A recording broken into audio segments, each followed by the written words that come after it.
Today we'll talk about how can you fix this problem or know how you can do that on your Photomath app. So you just follow these ways, then it's going to work with you.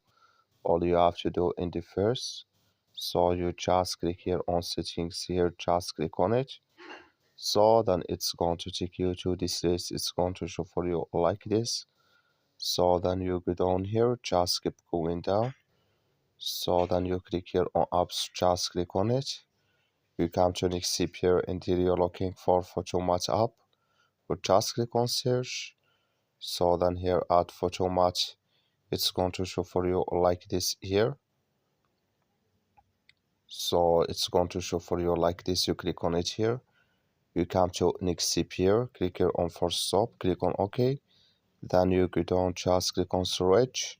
Come to storage list here, just click on clear cache. Then all you have to do, so you just go to your Play Store, click on it here. Then you search here for Photomath. It's going to show for you like this. You will find here update, click on it, then it's going to work with you. That's all you have to do. Thank you for watching. Don't forget to support us by like and subscribe.